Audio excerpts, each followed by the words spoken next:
Independent film is alive in Bushwick. I'm very excited to announce that the 7th annual Bushwick Film Festival is almost here. The 4-day festival weekend is scheduled for October 2nd to the 5th and will take place in my absolute favorite neighborhood in New York, a place I call home, the artist and cultural utopia of Brooklyn. You guessed it, Bushwick. What's up, New York? Thank you for joining me once again on Indie Film Talk at Brooklyn Independent Media. I'm your host, Quebe, founder and director of the Bushwick Film Festival. On October 2nd, you can come on over to Bushwick and watch independent films, attend panels, catch a Cinema Talk series, spend the day at our new Media Interactive presented by NYU Polytechnic, and party with us at the opening night party at Lot 45 presented by Hotel BPM. Since I know you just can't wait till October, we've decided to bring you another sneak preview of what to expect at this year's Bushwick Film Festival. But first, big thank you to our sponsors, Slate Property Group, Hotel BPM, NYU Polytechnic School of Engineering, Brooklyn Fireproof, Brooklyn Desk, Village Voice, Rooftop Films, Sebastian Printing, Filmbot, Pearl Social and Billy Club, Montana's Trail House, World Own, Bushwick Daily, and Brooklyn Cooperative. And shout out to our venues, Radio Bushwick, Lot 45, Montana's Trail House, and Light Space Studios. And our partners, Brick, and the Indie Film Clinic at Cardozo Law School. On today's show, we have a small sample of our panels, workshops, 5x5 talks, and even a member of our jury. So please join me in welcoming Rachel Miller, Coordinator of Scripted Programming at the Tribeca Film Institute. Rachel, thanks for joining us. Hi, Quebe, thanks for having me. Erica Anderson, Director of Crowdfunding and Community at Seed and Spark. Erica, thanks for joining us. Thanks, Quebe. Max Friend, the creator of the newly launched app, thank you. Filmbot. Hi. Max, thanks for joining us. Happy to be here. Vivian Njoku from Filmmakers Without Borders. She will be on our Conscious Filmmaking panel. Thank you for joining us. Thank you, my pleasure. And we have Ali Miglori, Coordinator at Film Fatales. Hey, thanks for having me. Thanks for joining us. Let's start with Erica. Can you tell us a little bit about the class and Seed and Spark? Sure. So the class is called Crowdfunding to Build Your Audience, and the title really explains what it is we're trying to focus on. At Seed and Spark, which we're a crowdfunding and distribution platform built specifically for film, and we view crowdfunding a little bit differently than some of the other platforms. Crowdfunding is this very unique tool that we believe filmmakers can use to directly engage with their audience. And it's my belief that, and our belief of the company, that really the only way to have true independence is to have that direct relationship with your audience. So the course is based around these ideas that we've come up with over the last 2 years working with our filmmakers. We're a really curated site for crowdfunding as well as streaming, and this course was developed to really help people not only raise their funds, but to build that audience and engage that audience a little bit further, or a lot further, hopefully. So really the primary, or the beginning of the course is focusing on who your audience really is and trying to get filmmakers away from this idea that somebody else knows that better than they do, but really that they're in this unique position to not only identify their audience, but to go after them. So that this course really helps people kind of on a step-by-step journey to really see how identifying your audience really trickles down to what music you put in your pitch video, where you engage with that audience, what social media platforms, what news organizations, what partner organizations, for instance, would be really helpful to them. And then things like what incentives they should offer during their crowdfunding campaign if they're actually thinking about their audience as real people who have specific wants and desires. Wow, that's definitely a good class to have. I wish I would have taken that class before I did my fundraising campaign. Well, it's really exciting because we have a 71% success rate on the platform already, but anyone who's taken the course thus far has a 100% success rate, not only of raising the funds that they want to raise, but of engaging an audience further and wider than they started with. That's incredible. Yeah. Tell us a little bit about Seed and Spark. Sure. So it's crowdfunding and distribution for film, and we're the only platform in the business that's like that. We have a 71% success rate, and that's sort of, the numbers, the nitty-gritty, but really what our big, hairy, audacious goal is to create an ecosystem for filmmakers where they actually make a living wage and where audiences have a direct connection with their content creators. So that's why we created it. That's incredible. Yeah, I heard about Seed and Spark, I think about a year or two ago. How long have you guys been a business? We launched December 1st, 2012, so Okay. just about 2 years. All right. And it's been a pretty wild ride ever since. Yeah, it sounds like it. So now that we're talking about servicing filmmakers, I'm going to go over to Vivian, who is with Filmmakers Without Borders. And when I first found out about Filmmakers Without Borders, I literally fell over. I could not understand how you guys were actually sending filmmakers internationally to help underserved students and fully funding it. Tell us a little bit about the organization. Sure. Filmmakers Without Borders, it's a 501c3 nonprofit, and exactly as you described, we send filmmakers/educators abroad to various countries in the developing world and connect them with a host organization that's already there on the ground and that's doing educational work. And then we partner with that organization and we sort of insert our program into what they're currently doing. And so the overall aim is to give students who wouldn't necessarily have the opportunity to tell their stories, give them that chance, to give them the tools, the digital tools to work with filmmaking and to work with a host of other online platforms and host of other materials. And it's really exciting that we have so much support, and it's really exciting that we just finished our first round of Kickstarter fundraising that's funding us for the first year, and we have some filmmakers/educators already out in the field.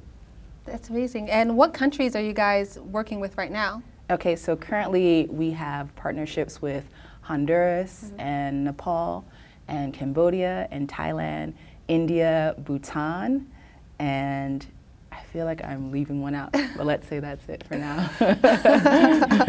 And you recently just came back from Honduras, right? I did. Tell us about that experience and what were you doing there? Sure. And I remember the two countries, Kenya and Sierra Leone. Unfortunately, Sierra Leone, we're waiting until the heat, dies down over the Ebola crisis. But back to Honduras, I was there recently. I was able to go there this summer, and sort of in my capacity as Director of Cultural Sustainability, I was able to spend time with the host organization. Their name is the Honduras Child Alliance, and figure out how they engage with the community already.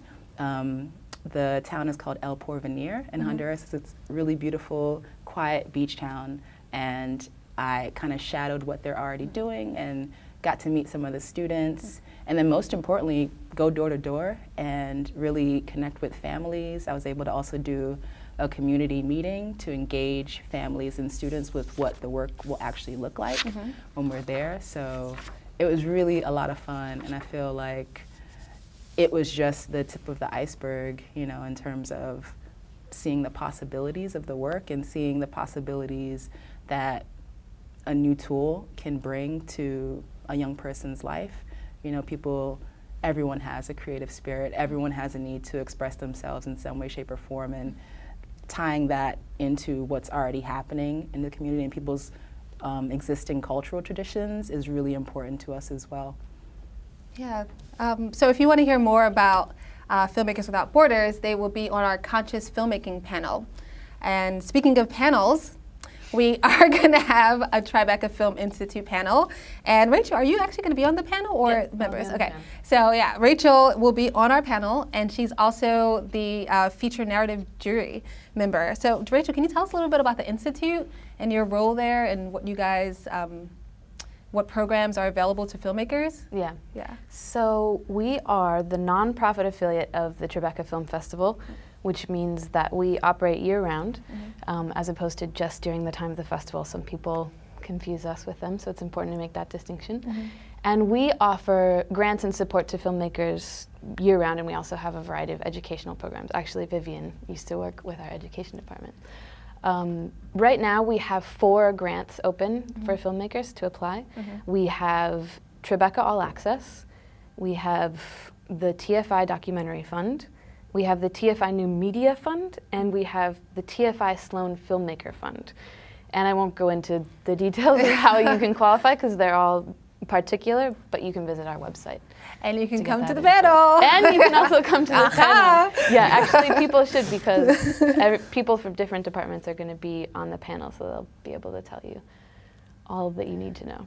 Cool. And what are a few things that filmmakers should be thinking about when they are submitting to these programs? Like, what's the distinguishing factor between the four? Yeah, this is a good question, but it's always really tough. Yeah. But for right now, we opened September 5th and we closed November 5th. So if you get your application in now, you have a much better chance of being singled out, because we receive all our applications at the end of the cycle, like around November 5th, and people are asking for extensions. So the sooner you get your application in, the more likely you are to stand out.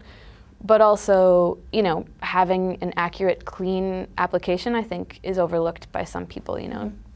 We can really tell if it's last minute, and it's important, you know, to have all of your team members listed, to have, you know, a clear idea of the tone and the concept of your film. So, yeah, there's a lot more. Yeah. Come to the panel and find out. What about chocolate, flowers, and plane tickets? Does that work? No. No. Damn it. Yes, but no. Yeah.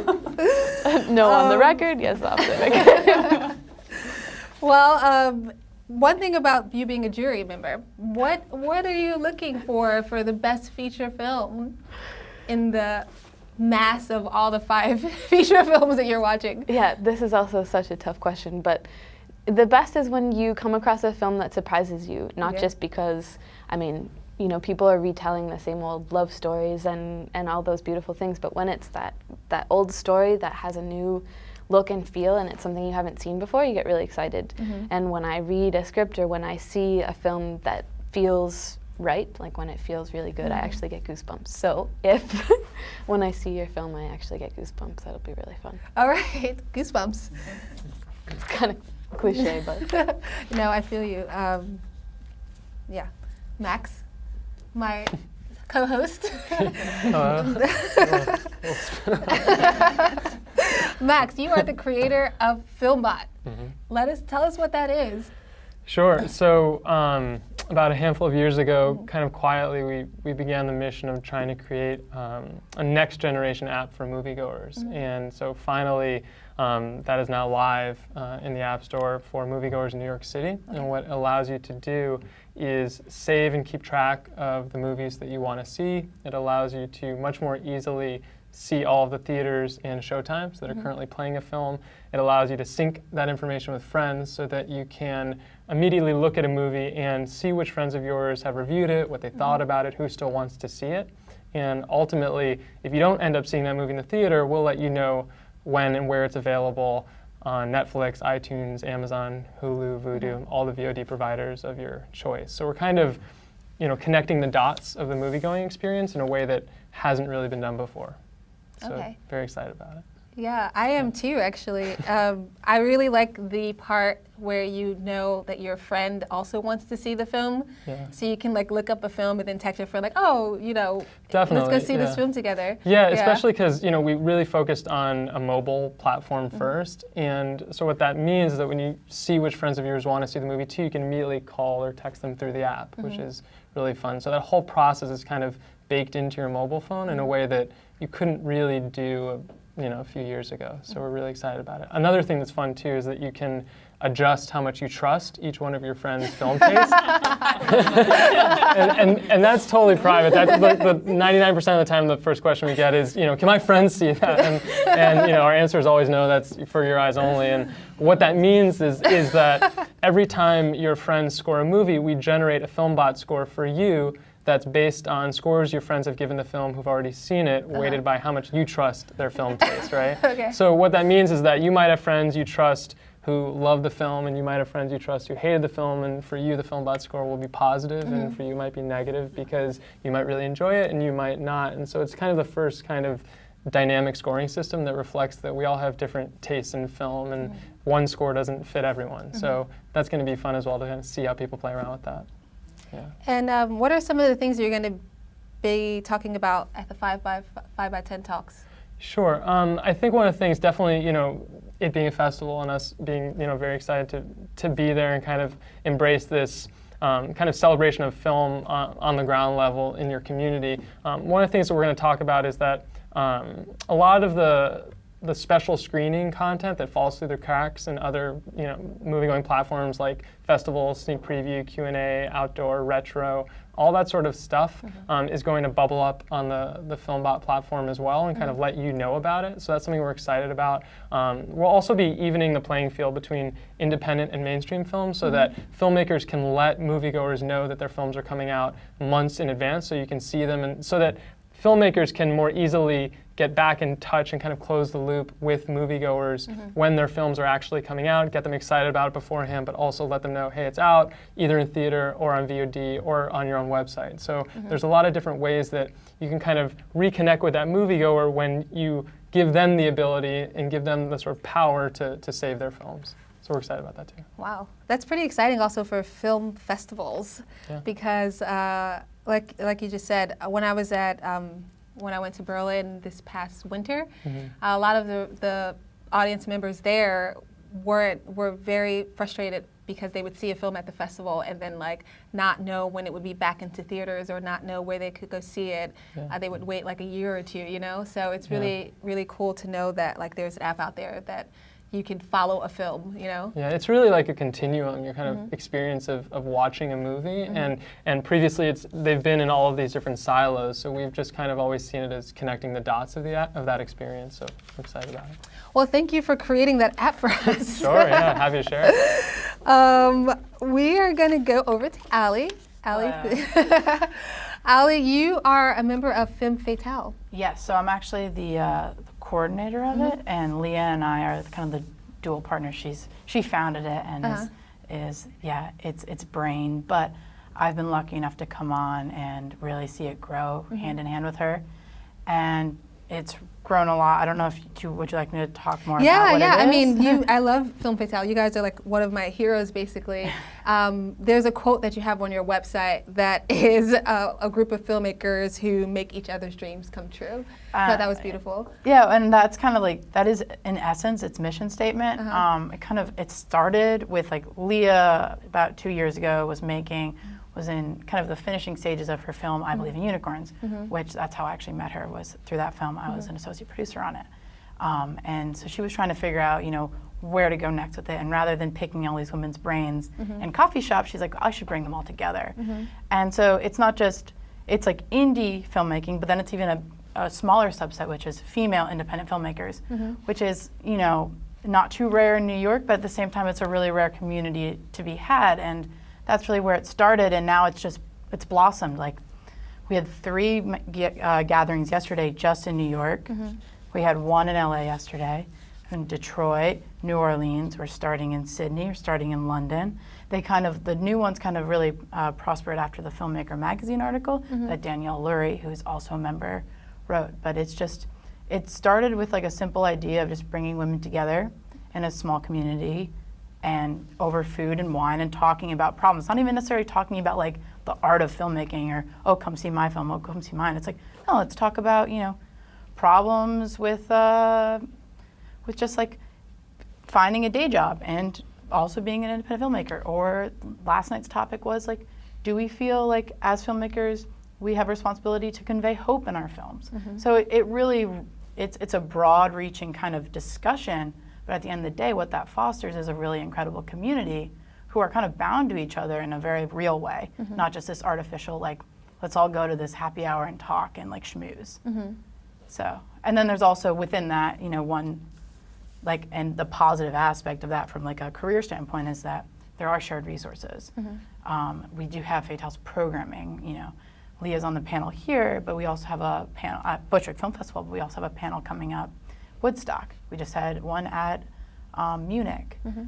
Sydney, she was on a panel. So it's really wonderful, and it's growing, which is really kind of awesome to be kind of sitting there and watching it happen. Yeah, I'm excited to eventually become a member as soon as I finish a feature film, right? That's the and there's actually, now there's a short film group starting in New York as well. So holler at us on our website, Film Fatales NYC. Are you a part of the short film group? No, I actually did just do my own short, which along that vein is very much in part due to the wonderful Fatales Collective. I just did a short this summer starring Gina Piersanti, who is in Eliza Hittman, who's a Fatales member. It Felt Like Love. And so I got connected to her through it. And Altagracia Guzman, who is from Raising Victor Vargas, also in Saida Clark, who's another Fatales, one of her films. So I got all these wonderful cast members and was able to make a really fantastic little film. But no, I'm not in the shorts group because I'm too busy coordinating all the other groups. I'm not the one chatting. I'm not the one chatting, trust me. It's interesting that you said that, in my process of programming the festival, I did find it difficult to find women filmmakers that submitted. Like at the end of programming and we locked our films, I looked back at who our directors were, and they were like 75% men, and I was just like, oh my God, how did that happen? I had no idea, especially since I'm a woman and I'm a programmer. I wanted to have more female filmmakers, but they just weren't submitting. Yeah, and it's two things. One, it's doc versus narrative world. It's a lot easier as a female to make a doc film, mostly from a funding aspect, and like you can just kind of go and do it, and so like. So we have a lot of really fantastic doc filmmakers in Fatales, and inherently, the narrative world, it's a bit harder to permeate, especially in regards to just like being like pushing yourself forward. And so that's kind of been the really great thing about Film Fatales is that now we actually have like a curated list within the group, and that gets sent out. And it's also just like telling people like, yeah, go and fight for yourself. Like, don't be afraid to be proactive. Don't be afraid to email a festival and be like, hey, like, might you be interested in giving me a fee waiver? Like, you can say that, and people give it to you, and people don't always realize that. So it's all about it's about empowerment more than anything, and knowing that there's other people who are also rallying for you. Yeah. Speaking of fee waivers, I've gotten a lot of those emails, and I'm like, okay, fine. But that's exactly it. But Rachel, do you have a problem? Not a problem. Do you find problem? Rachel, what's your problem? Rachel, what is your problem? Now, do you guys also run into that problem with some people that submit to your funds? Do you find that there's more men that submit to your funds than women? Well, part of the way our funds are designed is to support those statistically underrepresented filmmakers. So part of the qualifications that I mentioned you should visit on our website. For Tribeca All Access, we support only women and people of color in the director, writer, and now this year producer role. So you only qualify for that if you self-identify as having those criteria. For the documentary fund, that's not the case. Anyone can apply. And I'm actually not sure what the statistics are for the documentary fund. But yeah, I'm sure it's a similar story. But I mean, part of our role in this world is to support the people that are underrepresented. So. And Erica, do you have numbers in terms of who takes your classes, or the percentage rate that you said was a success? Are they more men that are successful than females, or how does that work? We actually have more women. Oh, wow. And I don't know if that's part due to the fact that we're founded by a female team as a company. But it's kind of across the board, documentary, feature, and short. That's not to say that we don't have a whole bunch of men as well. It's pretty evenly split, but it's a little bit heavily weighted for women. I think as far as the classes are concerned, it's pretty even as well. I think, though, that we get a lot more interest from women who are interested in sort of broadening their scope of knowledge of how to do things. And we've also structured the class specifically so that it's not just about how to ask for money, which is something that women in general, I think, have a more difficult time doing. And so this is really changing the narrative around crowdfunding, which is really about asking people to come on a journey with you and learning how to tell your story, not just as a filmmaker, but for your career. So in that respect, we do get a lot of interest from women and men as well. Cool. And we have about 3 minutes to go. I'm just gonna, Max, how is, you launched.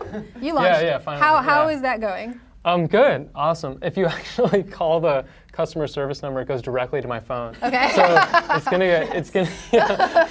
it's gonna be crazy. But That's really fun. Yeah. Like the first couple months. yeah, exactly. For the first month, so it's like, oh my god. I accidentally canceled my AT&T like phone service to set that up for 5 days, but it's working now. Okay. So yeah, so it's exciting. You know, it's exciting to be working on something for so long, and I think, you know, a lot of the process, both with, you know, either creating an app or a film or, you know, any kind of content, is the iteration that happens when you finally share it with people. And I think that that's really what we're excited about now. And, you know, getting that feedback and kind of incorporating that into our development cycles as we move forward is always, you know, I think that's always the most exciting part about it, because people always respond a little bit differently than you expect. And I think that that's what kind of keeps it dynamic and keeps it alive. So it's going to be fun. Cool. Yeah. We can go to the Apple Store and download it Yep. this Friday. Yep. And it's Filmbot. Yeah. called Filmbot. That's awesome. Okay. Thank you. We have about a minute to go, but 1 minute to go. But Vivian, I wanted to know, are there any more opportunities for people to apply for the program, or are you guys already fully booked this year? Well, we have rolling application Okay. deadlines, so people can go to www.developingfilmmakers.org and check out where you can find a place. And I also want to add that we also support you as a filmmaker as well. Okay. So that's a really important part, twofold. Great. Well, guys, looks like our time is up, but don't worry, you can join our guests at this year's Bushwick Film Festival on October 2nd to 5th. Visit our website, bushwickfilmfestival.com, for our full program. Thanks again for joining us. We're going to close out with a short promo from Filmmakers Without Borders. See you at the fest.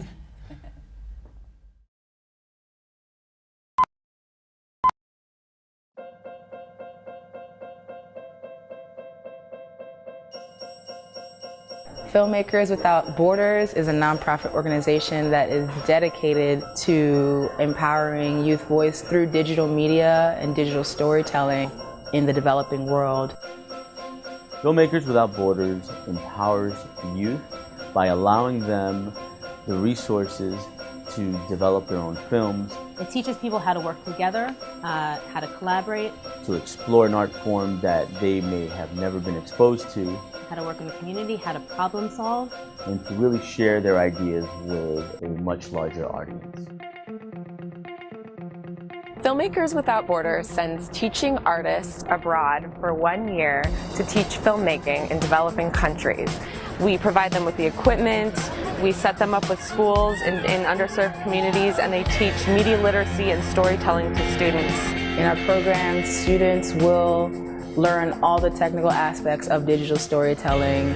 They will learn pre-production skills, production skills, post-production skills, so including operating cameras and equipment, the nuances of narrative storytelling, documentary storytelling. They'll be learning leadership and communication and collaboration, and all at the same time they'll be improving their English. We're incredibly interested in hearing from voices that aren't always at the table. If you're a young person in Bhutan, or a young person in Honduras, or Sierra Leone, or Kenya, or Nepal, Everyone deserves a voice, everyone has a talent, and everybody deserves the chance to shine. These filmmakers have the ability to travel to this location, stay there, immerse themselves within the culture for a year or so, To make sure that we are constantly informed by their cultural practices, by their traditions. so they can empower communities to tell their own stories.